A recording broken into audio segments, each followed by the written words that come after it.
by giving a huge thank you to the Home Office. Because without the Home Office, we will not be able to do what we do every single day. Most especially to our leader, our president, Todd Buchanan, Susan Davis, and what they do every single day for us to be successful. We want to say thank you. Yes! Now, today, and this convention, it marks a special day in my life. It marks my 7th year of being in WFG. And in 7 years, I have led an incredible team. Yeah! Do we have Team Legacy Star in the house?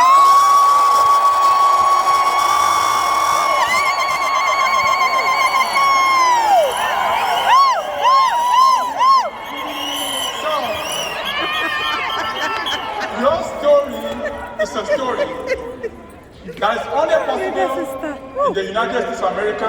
It's a story that's only possible in WFG. Now, I'm going to highlight something, and it's going to be the big M.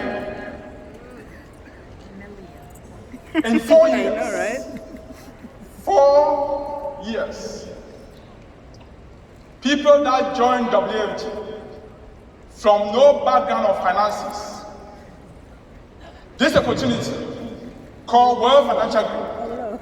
They came from healthcare background. They came from IT. And in just 4 years of joining, we now have 8 people, 8 agents in our hierarchy that are making over $1 million a year.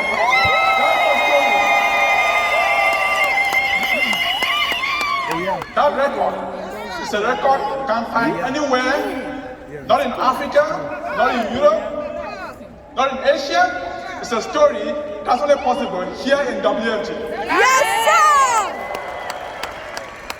Now, all of this success will not have been possible without the power of one person. But before I talk about that one person, your evidence, Team Legacy Star, last night, your presence on stage, and we heard from some of the leaders. It is testament of your hard work and all the families we've been helping together. All of this success would not have been possible without the help of the rock of my life, the bone of my bone, and the pillar of WFG, my wife, the person of Linda Fombo.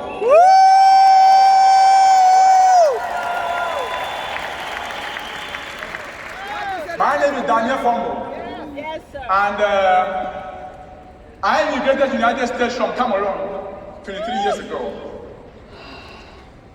My prior career was in nursing. So I was a nurse for 10 years. And I was a family nurse practitioner for 3 years. In these 2 roles, I worked 3 jobs to make ends meet. I was trying to get ahead financially.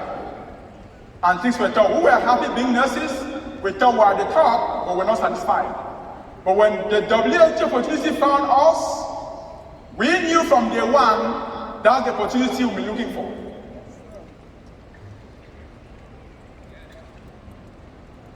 I want to ask all of you in here, do you want to be a champion? Yeah. All right.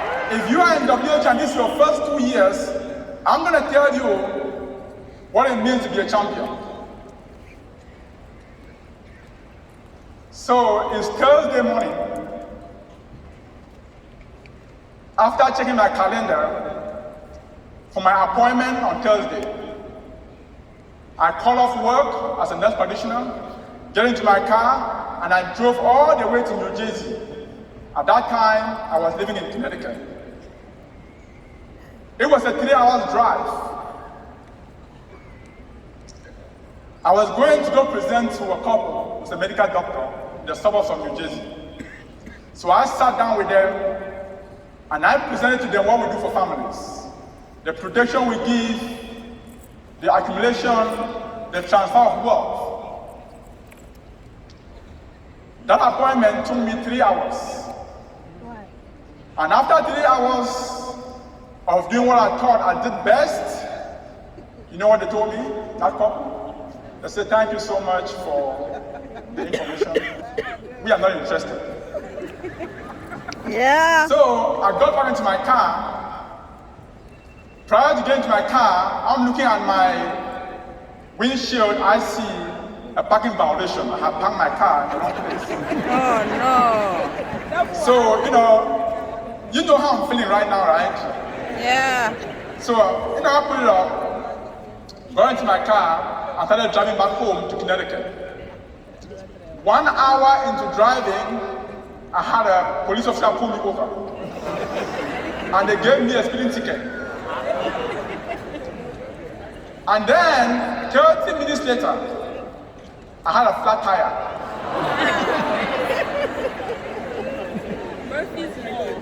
I had the car towed for repairs.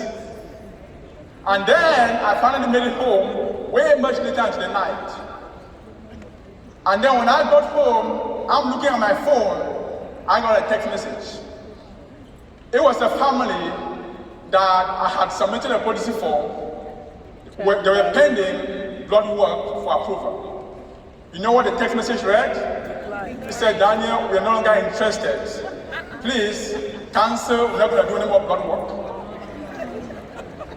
And then, Friday morning, I'm waiting for pay cycle to hit. I got a $5,000 charge back. That didn't happen 1 time, 2 times, 3 times. It happened 19 times. So I want to prepare your mind because everybody sees the glory but nobody knows the story. So I want to ask you one more time before I proceed. Do you want to be a champion? Yes! All right, so let me continue.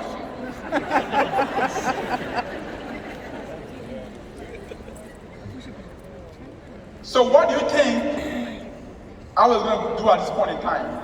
But there are 2 mindsets at that point in time. Let me tell you about the mindset of those who are going to lose. The mindset is called a fixed mindset. It's for those who don't want to learn. Here is what people that experience this adversity, and I promise you it's going to happen to you. It's going to happen to you, so I want to prepare your mind for what is coming. Those who have a fixed mindset, here is the thought process. Here's how they're going to feel. Here's what they will think. WFG business is not for me. I don't think I can win here. I'm a loser. Nothing good happens to me. I think the man upstairs is trying to communicate with me in a way that is anonymous.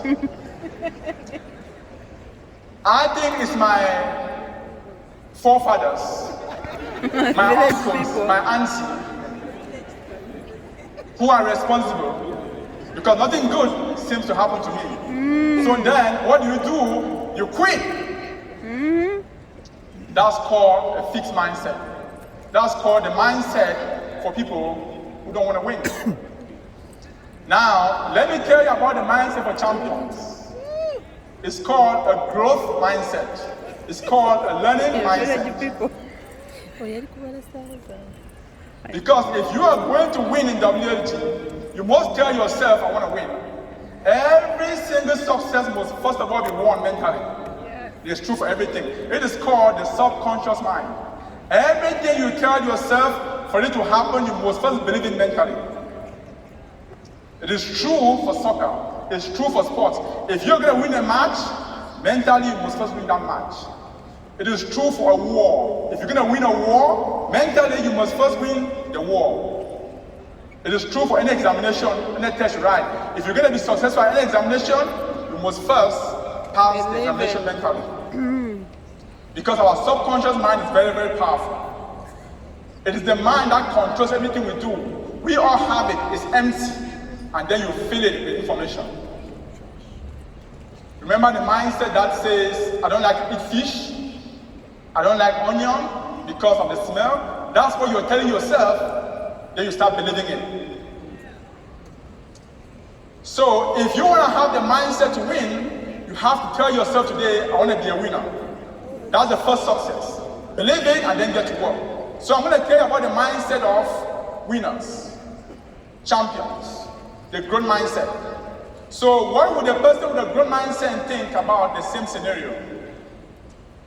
I think my client was having a bad day.